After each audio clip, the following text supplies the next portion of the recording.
یہ جو کشش ہے اس کے نتیجے میں مرد اور عورت کے درمیان بے حجابی گویا کہ آگ پر تیل ڈالنا ہے. اسلام نے اس کو روکا ہے. پورا نظام اس کا معاشرتی ایک بہت بڑا پردہ پورے معاشرے میں ہے, بہت بڑا پردہ, جیسے یہ چھوٹا سا پردہ آپ کو نظر آ رہا ہے, ادھر عورتیں ادھر مرد ہیں. اب یہ ہے بہت پیاری آیت ہماری خواتین کے لیے قابل غور.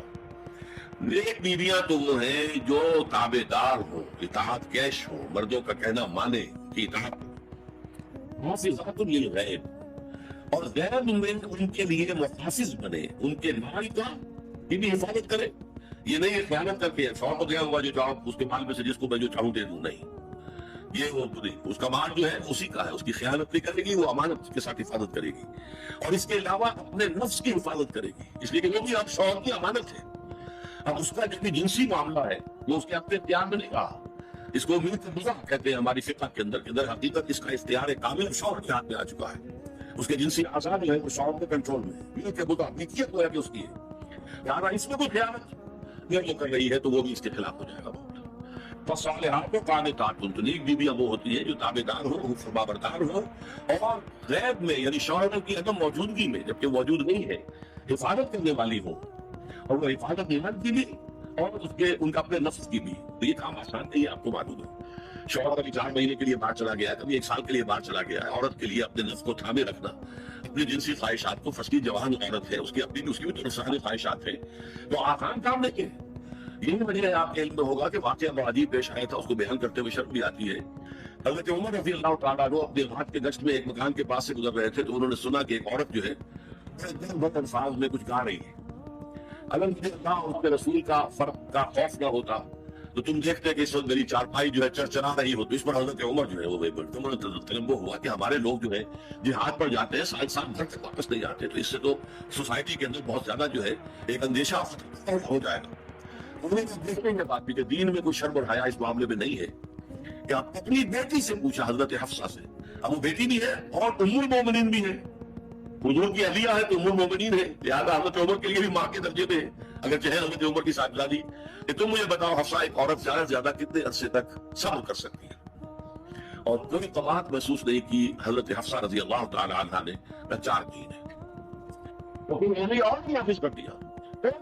4 مہینے سے زیادہ جو ہے وہ محاذ پر لگائے, لازماً وہ آئے چھٹی لے کر اور وہ گھر پہنچے. آپ اس کی روشنی میں دیکھیے جو کچھ ہمارے ہاں ہو رہا ہے. امارات میں جو لوگ کام کرتے ہیں, سعودی عرب میں کام کرتے ہیں, باہر کے ممالک میں کام کرتے ہیں, جوان بیویوں کو یہاں چھوڑ جائے, پھر وہ قصے ہوتے ہیں جو اسکینڈلز ہوتے ہیں. پھر جب وہ شوہر صاحب تشریف لاتے ہیں تو دیور اور بیوی جو ہے مل کر اسے قتل کرتے ہیں, اس لیے کہ یہاں تو دنیا بدل چکی ہے, دیور کی اور بھابھی کے رشتہ کچھ اور ہی ہو چکا ہے. لہٰذا وہ قتل بھی کرتے ہیں, مال بھی سامنے لے لیتے ہیں. ساری سمجھ یہ کیوں ہے؟ فطرت کے خلاف ایک طرز عمل اختیار کر رہے ہیں. یا تو اپنی فیملیز کو ساتھ لے کر جائیے, یا یہ ہے کہ پھر یہ وقفہ کا جو ہے معاملہ جانا, میں سمجھتا ہوں اس حدیث کے بعد جو حضرت عمر کا فیصلہ تھا 4 مہینے کا, اس سے زائد جو ہے باہر اسٹے کرنا, اپنے گھر نہ آنا, ایک اعتبار سے گناہ کے درجے کی بات ہو جائے گی. لیکن بسنتی و سنت الخلفاء الراشدین المہدیین, تمہارے ذمہ ہے میری سنت بھی اور خلفاء الراشدین جو ہے میری سنت. انسانی تمدن کا اہم ترین اور بنیادی ترین مسئلہ کیا ہے؟ تمدن کا. یہ پھر انسانی زندگی کا مسئلہ. انسانی زندگی کا سب سے پہلا مسئلہ وہ ہے کہ جو حیوانی زندگی کا بھی ہے, اپنی مادی ضروریات پیٹ کھانے کو مانگتا ہے, تو پہلے یہی ہے, اس میں کوئی شک نہیں. لیکن اس کے اندر بھی انسان ہوتے ہیں اور اس سے تمدن شروع ہوتا ہے. اس کا سب سے بڑا مسئلہ ہے انسان کی شہوت. اللہ نے دو جنسیں بنا دی ہیں, مرد ہے عورت ہے, اور ان دونوں کے درمیان تعلق سے نسل آگے چلتی ہے. اب اس معاملے کو کیسے ہارنس کیا جائے, کیسے نظم کیا جائے, یہ جذبہ بہت پیٹنٹ ہے. فروئڈ نے کہا اس میں ذرا زیادہ مرچ مسالہ لگا دیا, ورنہ اس میں کوئی شک نہیں. یہ بہت ہی پیٹنٹ جذبہ ہے انسان کا. انسٹنکٹ جو ہے سیکس کا انسٹنکٹ وہ بہت مضبوط ہے, لیکن جو شاید اتنی کمی ہے اتنا کہ اسے پھر گھوڑا جتنا ہے اتنا اس کو انعام دینا جو ہے وہ آسان نہیں ہوتا, اس کے لیے پھر مشقت کرنی پڑتی ہے. تو اب اگر اس سیکس میں ختم کر دیا جاتا, تھوڑا سیکس فری سیکس یہ لفظ استعمال ہوتا ہے, فری سیکس کریش ہوتا, تمدن میں فساد ہو جاتا. اس کے لیے شادی کا معاملہ کہ ایک عورت کا مرد کے ساتھ رشتہ رہے, سب کو معلوم ہو یہ اس کی بیوی ہے, یہ اس کا شوہر ہے, مگر اس طریقے سے نسل کا معاملہ بھی چلے. ایک خاندانی ادارہ وجود میں آئے, ان کا خاندانی ادارہ میں آئے, فری سیکس میں تو خاندانی ادارہ وجود میں آ نہیں سکتا. شادی کا نکاح کا بھی رشتہ جو ہے یہ اللہ تعالیٰ نے اختیار کیا اور یہ انسانوں کو سکھایا. اور آج کی دنیا میں تو مرد و عورت کی مساوات کا سلسلہ ہے، اس میں شیطان کا سب سے بڑا فلسفہ اور معاشرے میں فساد اور گندگی پیدا کرنے کا اس کا سب سے بڑا ہتھیار ہے۔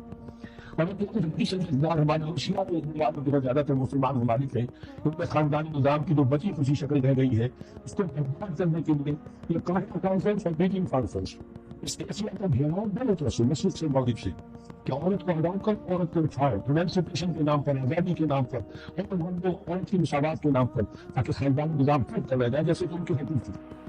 خاندانی نظام میں کلنٹن صاحب نے کہا تھا آپ نے 9:30 کے میسج میں، اور تمام ہماری قوم امریکہ دوسرے بہت جلد اس کی اکثریت حرام زادوں پر مشتمل ہوگی۔ وہ کسی شادی کے نکاح کے نتیجے میں وجود میں نہیں آئے، سدا کے نتیجے میں وجود آئی بھی قوم ہوگی۔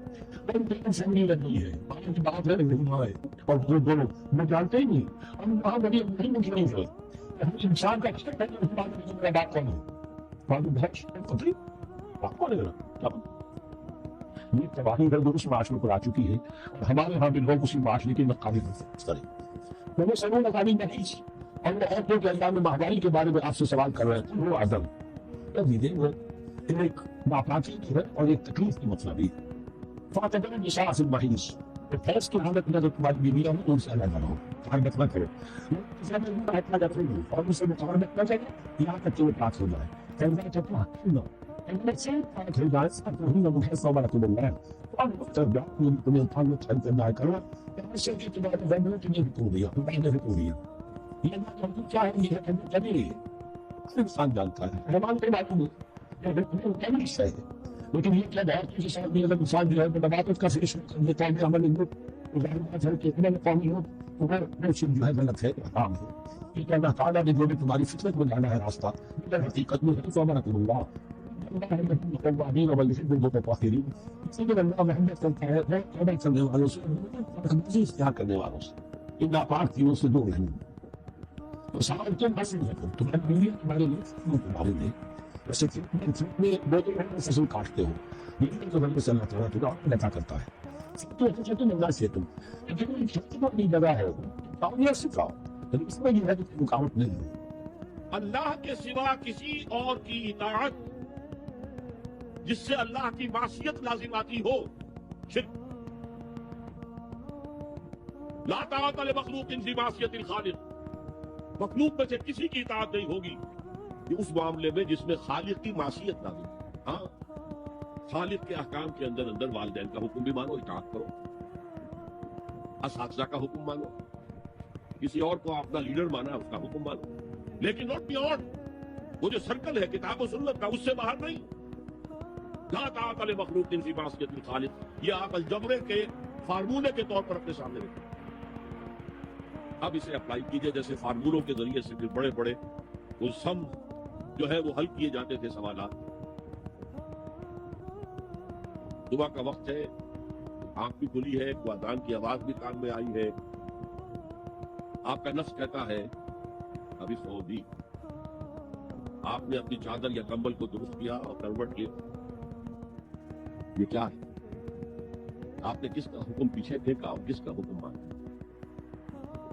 اللہ کے حکم کو پیچھے پھینک دیا، نفس کے حکم کو آگے رکھا۔